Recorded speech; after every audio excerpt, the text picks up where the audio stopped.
No saben a quién tengo el día de hoy, a quien amo y adoro.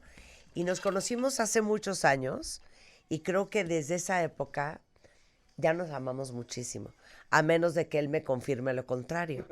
Pero les digo una cosa, después de haber visto la película La Sociedad de la Nieve, obviamente teníamos que traer de regreso a el gran Carlitos Páez, que es uno de los sobrevivientes y a quien entrevistamos hace muchos años.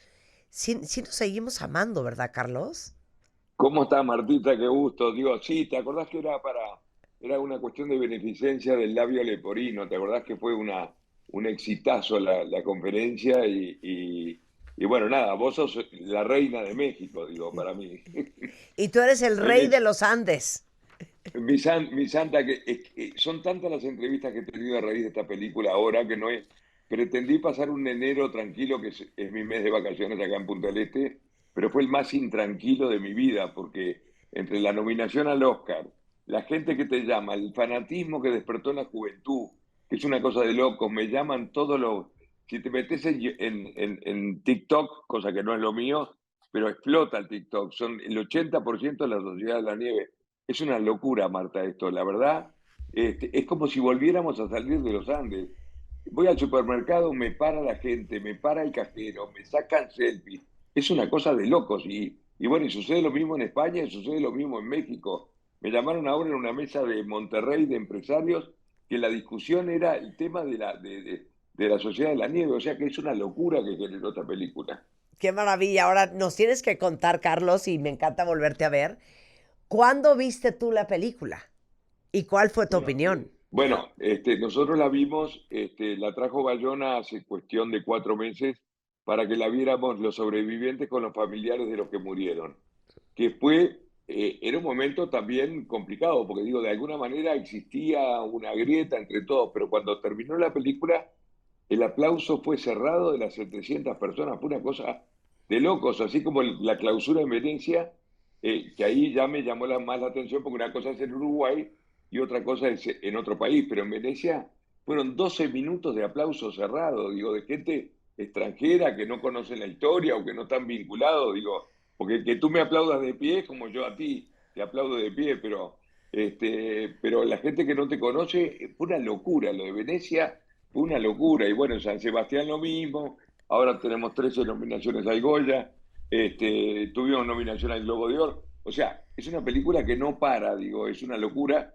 y además se fanatizaron con el protagonista de la película, que justamente es uno de los que muere, que es Numa Turcati, el que hace de Numa Turcati, que ahora pasó a ser modelo top del, ya lo viste en las grandes marcas, es una locura lo que Sí, pasó. oye, justamente la semana pasada hablamos con Pablo Vierchi, que les decía a Sí, cuentavientes que es quien escribió el libro en el 2009, La Sociedad de la Nieve, en el sí. cual se basa un poco la película, y le decía que era lo que más como pudor y preocupación le daba a la hora de terminar la película junto con Bayona, ¿no? Sé que él fue, Sí.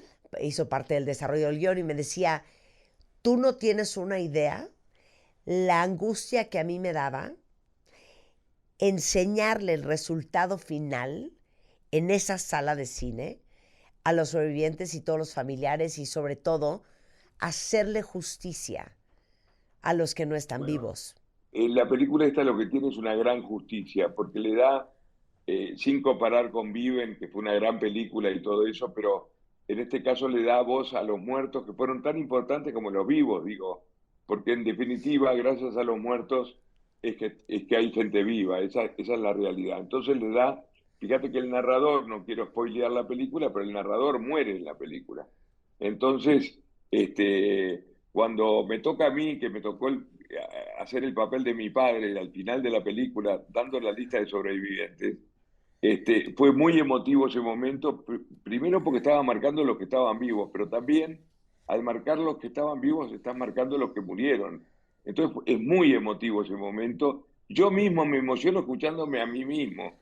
Y no es por egocentrismo, es porque el momento es un momento muy, muy especial, ¿viste? De la película, primero que te descomprime, es una película que se sufre mucho, pero en ese momento aparecen los helicópteros y es un momento realmente divino de la película. ¿Cómo crees que no te iba a reconocer yo en la película cuando dices, y Carlitos Páez, mi hijo?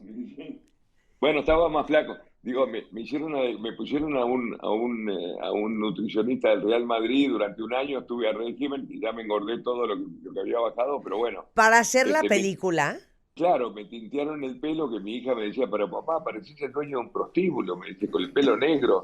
En fin, esas cosas que pasan en el cine, pero fue maravilloso, muy duro para mí, digo, porque no soy actor. Segundo, porque meterme en la historia de lleno de los Andes y meterme en la figura de papá, que como tú sabes, es un poco el Chiqueiros uruguayo, era papá, viste, un pintor muy importante, quizás la figura más relevante de los últimos 100 años. Entonces, era una responsabilidad y un orgullo también al mismo tiempo, porque él dio la lista, bueno, tú sabes, porque tú la escuchaste, la lista sí, sí, verdadera, sí. la que da papá, o sea que, pero fue un momento muy, muy lindo, muy dura, 1 minuto y medio, fíjate que tuve un año de régimen para 1 minuto y medio de No, película. no, no. ¿Cuánto peso bajaste? Bajé 17 kilos, Imagínate. pero, y sí, pero bueno, ya los vamos a Los van recuperar. recuperando. Oye, no, y eso es algo que también me llamó mucho la atención y hasta me puse a investigar, pero la escena de la regadera, yo dije, La real, esto no esto pudo no va a haber ser. sido de otra manera más que haber puesto en un régimen muy fuerte a los actores. Sí, sí, sí. La escena de la ducha fue una cosa de locos. Y si vos te pones a pensar, porque a mí me lo explicó Bayona, el principio de la película es en una regadera, pero era del equipo de rugby. Y se compara con el final de la película, que es cómo nosotros llegamos. O sea que está llena de simbología. La gente mira la película 2, 3, 4, 5 veces. Yo la vi 8 veces la película, y me queda mucho y tengo la esperanza de poder ir a Hollywood al Oscar, que para mí sería lo máximo, digo, no tanto por ganar el Oscar, porque la película, yo ya se lo di el Oscar a la película, digo, estamos todos de acuerdo, a veces el Oscar depende de cuestiones políticas ajenas a la película, es maravillosa, realmente, como yo digo, no la recomiendo, yo obligo a que la vean la película, porque en realidad no es la historia de los Andes, y ustedes la conocen bien, ya desde la primera película de René Cardona en el 74, México adora la historia. Fíjate que he tenido 49 pedidos de conferencias en estos últimos 10 días de México. Es una locura lo que me está pasando. Pero bueno, y cuando me dijeron que Marta de Baile me quería entrevistar, yo digo, ¿qué más le puedo pedir a la vida? Eres un amor. Es que es importante que sepan, cuentavientes, que independientemente de que Carlos eh, eh, se dedicó y es empresario y fundó su propia agencia, fue director de Bates Uruguay, publicista, pues has dedicado los últimos 30, 40 años de tu vida a dar conferencias. A compartir la historia, digo, porque en realidad la historia tiene todo lo que las empresas precisan, trabajo en equipo, toma de decisión, tolerancia a la frustración, adaptación al cambio, encontrar recursos desconocidos. O sea, la película tiene todos los elementos que se precisan para, no solamente las empresas, también las asociaciones, bueno, las religiones, todo está en esa película porque es una historia extraordinaria protagonizada por gente del común. Tú mismo, Marta, podías haber estado en esta historia. No es un mérito del ser humano que tiene esa capacidad de adaptarse. Creo que cuando hemos visto la película, los que vimos la primera, pero también esta y los que hemos leído el libro, nos hemos siempre cuestionado dos cosas. Si te hubiera pasado eso a ti, sobrevivirías y hubieras tomado la decisión de alimentarte de tus amigos y muy probablemente, estoy casi segura que esa no fue la decisión más difícil. No, la decisión más complicada, curiosamente, no fue la de la alimentación. La decisión de la alimentación surge naturalmente porque pasamos 10 días sin comer prácticamente nada, 10 días sabiendo de que no nos buscaban más, porque en el día 10, gracias a la radio, escuchamos de que no nos buscaban más, y 10 días de saber de que si nosotros no tomábamos esa decisión, no llegábamos a casa. Yo no peleaba por Hollywood, no peleaba por libros, hay 26 libros escritos, 9 documentales, 3 películas. No peleaba para que Marta de Baile me haga un reportaje 51 años después, no. Peleábamos por cosas muy simples, que era llegar a casa con tu mamá, con tu papá, con tus hermanos. Esa era nuestra lucha, no peleábamos por fama. ¿Qué te quiero decir? Que no fue tan difícil porque habíamos vivido el proceso. De hecho, yo tengo una frase de San Francisco de Asís que aplica esto, que dice, empieza por hacer lo necesario, luego lo que es posible y te encontrarás haciendo lo imposible. O sea, no es el gran tema en la alimentación. Sin duda fue un tabú que se rompió y que bueno, pero digo, tú no lo hubieras hecho. Yo hago la pregunta al revés en las conferencias. Nunca nadie levantó la mano, o sea que todo el mundo lo hubiera hecho en la medida que vos querés vivir. Digo, me acuerdo que el Papa de la época, Pablo VI, nos mandó un telegrama de bendición y una carta diciendo de que si no lo hubiéramos hecho podía ser considerado suicidio, porque Dios nos pone acá para vivir, no nos pone para morir. Lo que verdaderamente me impresiona y pienso en una de las escenas que más me conmovió, que es cuando Canessa le dice a Nando, si quieres que lo que tú me estás diciendo es que quieres que me muera contigo. Y Ah, sí, entonces sí, lo sí, que él le sí. dice es, no, lo que quiero es que camines conmigo, Es que me acompañen, sí, es es que me divina acompañes. escena, Es una escena divina escena. divina y decía Pablo, y lo impresionante que es cuando Nando le dice, mira, ¿ves esas montañas allá? Sí, Ya no hay nieve, ahí es a donde vamos. Y él le contesta sí, pero él está viéndolo a él, ni siquiera voltea a ver las montañas, como confiando y tratando de ver la esperanza a través de ellos. Yo pensaba, sobreviviste por la fe, sobreviviste por la juventud, por la ignorancia de la edad, sobreviviste porque uno no sabe lo fuerte que es hasta que no le queda más opción. ¿Cómo sobrevives eso, Carlos? mira, sos muy inteligente, Marta. ¿Sabés por qué sobrevivimos? Por la ignorancia de la edad, el no saber a lo que nos enfrentábamos. Esa cosa de chico de 18 años y porque teníamos un objetivo en común. Si hay algo que habla esta historia es de unidad. Unidad entre los que murieron, unidad entre los sobrevivientes, en este mundo que está agrietado entre ucranianos y rusos, entre palestinos e israelíes y todo eso. Nosotros, Bayona viene a cerrar una grieta que existía hablando de la unidad. Y la unidad, el trabajo en equipo de nuestra historia es una de las historias más notables de trabajo en equipo porque todos apuntábamos a lo mismo. Es más, salimos para el lugar equivocado. Nosotros teníamos que haber salido para el lado argentino y cruzaron la cordillera porque el copiloto antes de morir había dicho que habíamos pasado Curicó, que es una ciudad chilena. Y bueno, lo hicimos al revés, pero con pasión, con actitud y con ilusión y con unidad, nosotros aún equivocados llegamos igual. Y es de eso lo que se trata la vida. A veces no se trata de historias perfectas, se trata de historias apasionadas, se trata de historias con actitud, se trata de historias con ilusión. Y bueno, así que salimos adelante. Pero, y eso es impresionante. No sé si ya tuvieron oportunidad de ver la película Cuentavientes y captaron estas sutilezas, que es que cuando el copiloto les dice pasamos Curicó, ellos piensan que caminando hacia donde caminaron iban a llegar. Pero si lo hubieran hecho al revés, estaban, corrígeme Carlos, a 12 kilómetros de un hotel abandonado, una cosa así. Sí, exactamente, un hotel que abandonado, pero que vivían dos o tres personas, o sea, era la civilización. Igual había que cruzar un río que era muy caudaloso, que era el Atuel, pero bueno, que en ese momento es muy turbulento porque empezaban los deshielos. Pero bueno, pero digo, la verdad que estábamos a... Bueno, yo sí sé que tengo un hotel del otro lado, lo cruzo nadando por más turbulencia que haya. Sí, totalmente. Oye, pero esa es la vida, Carlos. Nosotros no estuvimos 72 días en la cordillera de los Andes, pero creo que cada uno de nosotros, a diferente nivel, ha tenido sus obstáculos. Tú dices una cosa preciosa que me encantaría que compartieras. Yo tengo una frase que la acuñé hace tiempo, que cada cual tiene su propia cordillera. Y es verdad, tú tenés la tuya, Marta, no sé cuál será, pero cada cual tiene, no sé cuál, porque no hay un dolorímetro ni un angustiómetro para medir el dolor o la angustia. Yo mismo he tenido cordilleras quizás tan duras como los Andes, todo el mundo, pero mi padre siempre decía, tengo una frase de papá que me quedó, dice que el obstáculo era su mayor estímulo. Es importante el obstáculo, ¿viste? es muy importante el obstáculo y nosotros vivimos la lucha nuestra fue contra el no permanente. Nosotros el mérito nuestro fue que al no le dijimos que sí.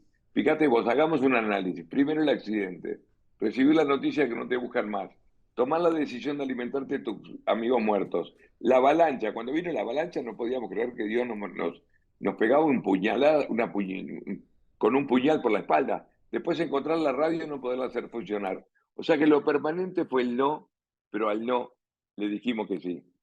¿Cómo no pierdes la esperanza? O sea, yo pienso, si yo he oído en la radio que no nos van a buscar más, es que yo me quito la vida en ese momento. O sea, no sé de dónde sacas la fortaleza para seguir Marta, qué. la vida es lo más importante y esta historia es un homenaje a la vida. Digo, es una historia, tú hubieras salido adelante porque vos lo que querés es vivir, lo que querés es estar en tu trabajo, lo que querés es estar con tu familia. Querés la vida. Es un homenaje a la vida. Fíjate que hoy somos más de los que salimos en aquel avión. El 22 de diciembre, que lo celebramos mucho, se cumplían 51 años y había más de 120 descendientes de los sobrevivientes. Gracias a que yo estoy vivo hay 8 más. Hay 2, tengo 2 hijos, tengo 6 nietos, o sea que valió la pena nuestra historia. Yo no la puedo ver como la tragedia de los Andes, como le llaman, sino que la veo como otra cosa. Tampoco el milagro de los Andes, porque tampoco fue un milagro. Milagro es el hombre, como está dicho, capaz de adaptarse a esas circunstancias. Me encantaba el titular del Mercurio en Chile, el diario más importante, que decía, sí, Dios era el copiloto, porque fue parte de la historia, pero no fue, mira, rezando solamente de la cordillera no se sale. Yo fui el que más rezó, donde vean mi personaje, estoy con el rosario. De hecho, es el auténtico rosario el que está en la película, porque Bayona quiso todo lo real, ¿viste? Me pidió el rosario de verdad, el reloj con el que doy la lista es el reloj de papá, o sea que este, todo es igual. Digo, trató de que sea lo más realista posible, Bayona. Que en eso fue genial, el detalle de Bayona fue bestial. Lo que laburó este catalán ha sido sideral, es un tipo que merece todo, porque aparte no lo moviliza. Fíjate que se viajó especialmente para mostrarle la película a José Luis Inciarte, que estaba para morirse, pero quería que la viera casi terminada y se la trajo él con las 2 productoras para mostrársela a él solo. Eso te habla de un tipo que tiene corazón y eso es importante, digo, es muy importante.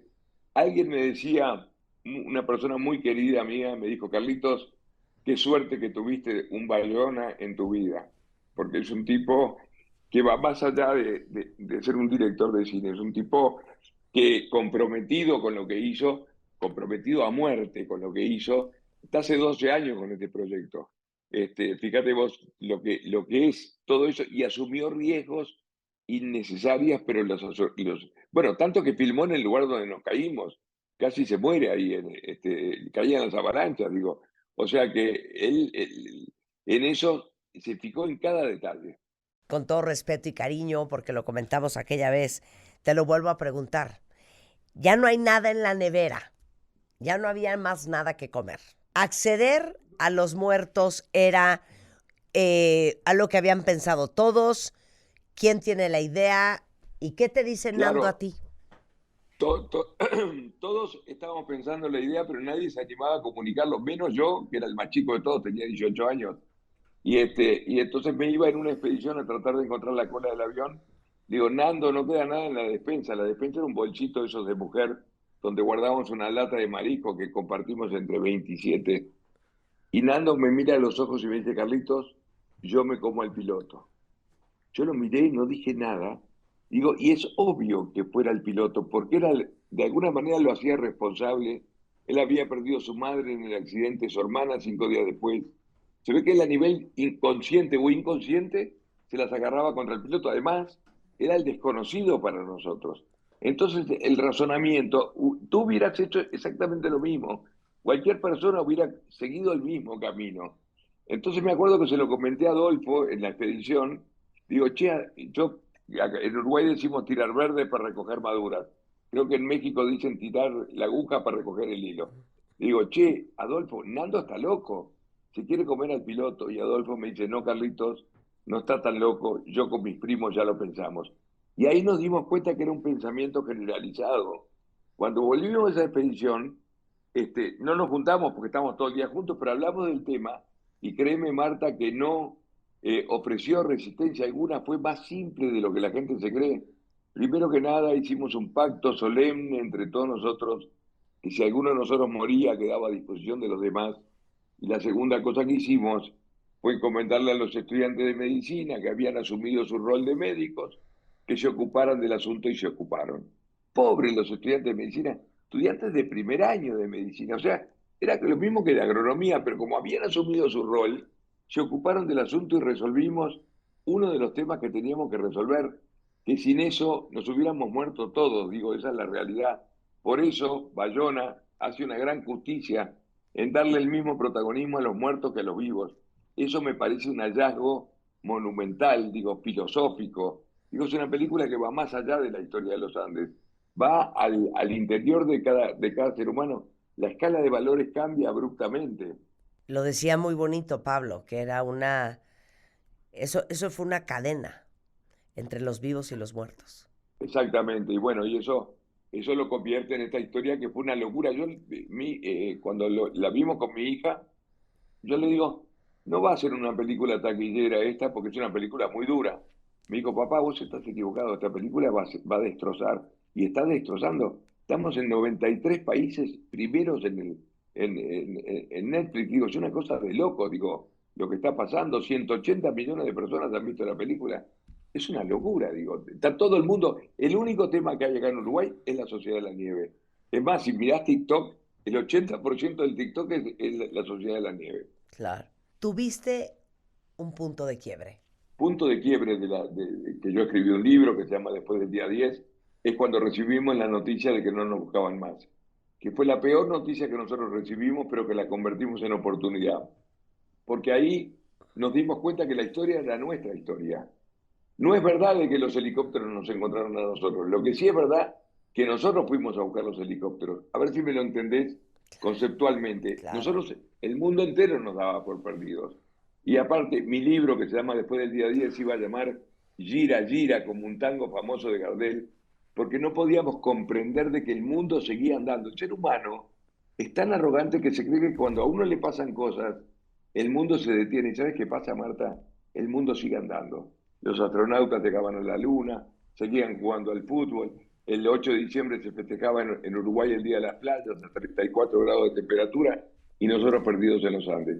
¿Qué te quiero decir con esto? Que Dios nos pegaba un garrotazo y nos decía, señores, es por abajo, volver a pelear. Y bueno, nosotros peleamos la historia. Otra historia paralela espectacular que a lo mejor pocos de ustedes cuentavientes saben y me encantaría, Carlos, que compartieras quién es Sergio Catalán, eh, la travesía de Sergio Catalán y pues la relación que mantuvieron el resto de la vida con Sergio. Bueno, Sergio Catalán era un Campesino. arriero, un campesino que él, porque ellos llevan el ganado a pastar a las partes bajas, cuando vienen los veranos, se llama la veranada, y llevó todos los chivos y las vacas y todo a pastar en los lugares bajos. Y bueno, un tipo de una humildad, tiene varios hijos, y estaba presente cuando llegan Barrado y Canesa, que el cuento es muy lindo porque les tira una piedra. Él se creyó que era contrabandista porque esa zona de frontera entre Argentina y Chile. Y los vio con barba y dijeron, bueno, entonces, bueno, les tira una piedra con un papel y ahí escribe Parrado esa carta maravillosa, vengo de un avión que cayó en las montañas, tengo 14 amigos heridos arriba, cuando nos buscan soy uruguayo.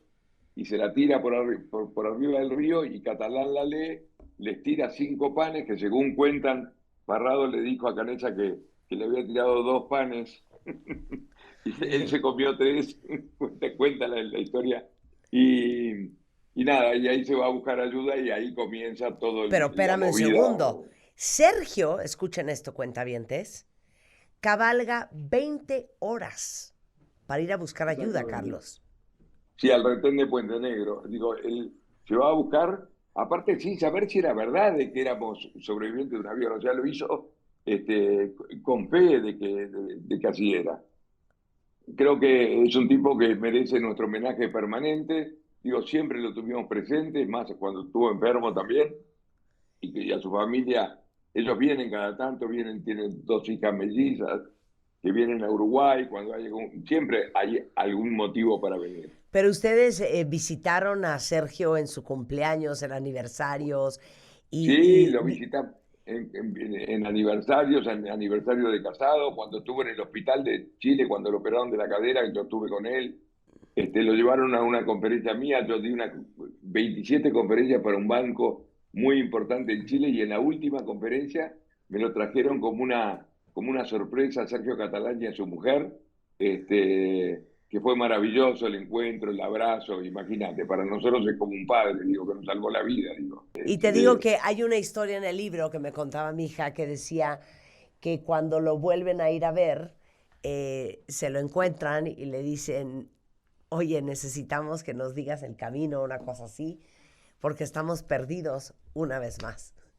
Una vez más. Y sí, bueno, lo que pasa es que uno ahí en la cordillera es muy fácil perderse. Mirá, hay un cuento fantástico. Nosotros volvimos 11 de los sobrevivientes al lugar hace muchos años, y Parrado no fue y nos dejó una carta para leer en la tumba, ¿viste? Una carta muy linda, muy íntima, que no viene al caso de decir el contenido. Pero lo que viene al caso es la postdata que decía Parrado. Decía, chicos, si se llegan a perder las salidas para el otro lado, porque la salida era para el otro lado, o sea que lo ponía como una postdata, como algo importante del mensaje. Claro. Pero bueno, pero la historia es así una historia, es una historia de lucha, de gente común, que nos tocó vivir esta historia extraordinaria, que pudiste haber estado tú, Marta, nos hubiéramos divertido mucho. ¿Qué quisieras compartirle a todos ahora que estamos empezando este 2024? Que de Eh, repente no ven la luz, que de repente no tienen esperanza, que de repente no saben para dónde. Mira, lo que te puedo compartir es como yo termino la conferencia mía, termino que en el libro de Bierzi se llama Una larga travesía, porque empiezo dedicando la conferencia a mis 2 amigos que murieron en los Andes, después a Parrado y a Canesa, que fueron los que nos sacaron de ahí, a mi abuela, a mi madre y a mi padre que me buscaron desafiando la sensatez, pero principalmente a mis 2 hijos, porque son la continuación de la vida, y fundamentalmente a mis 6 nietos, Justina, Mía, Violeta, Alexis y Juan Justo, y ahora apareció una nueva, Venus, porque son el símbolo inequívoco de que la vida merece vivirse. Y creo que es un homenaje a la vida, a nuestra historia, y es lo que tenemos que homenajear permanentemente, porque es el único capital que tenemos, es la vida. Y tenemos que hacerle honor a la vida. Nosotros peleamos tanto por vivir, imagínate tanta gente que se está muriendo, matando, guerras, tal es el absurdo. Lo que más quisiera es que homenajeáramos la vida. Gracias, mi queridísimo Carlos. Una alegría volverte a ver y volver a hablar contigo. Marta, Pues te prometo que cuando vaya a México, que voy a ir, tengo varias conferencias pactadas, te llamo por teléfono y voy en vivo a la radio, que para mí va a ser un placer verte a vos, sobre todo. me encanta. Oye, y bueno, si tienes 49 propuestas de que vienes a México, ¿no? No, no te quepa la menor duda. Tengo propuestas de México, Monterrey, Chihuahua. No, una locura, una locura. Te Así mando un que, gran no, abrazo y será una alegría yo, verte otra vez. yo adoro México. Cuando veo el águila en la bandera, te juro que se me caen las lágrimas, porque México me abrió los brazos y México adora esta historia. Te- Y vean la película, véanla la película porque vale la pena. Les mando 100 un abrazo. Marta, te quiero un montón. Sabes lo que te quiero. Te mando un beso. Muchas gracias, Carlitos. Te veo Me, pronto por me, me, acá. me, me da celos que lo hayas entrevistado a Pablo. Lo voy a llamar ahora rápidamente para decirle. Oye, y nos amamos, ¿eh? Y nos Sí, amamos. divino, divino, Pablo. Gracias, Bueno, Carlos. Te mando un beso. Cuídate un beso, mucho. reina.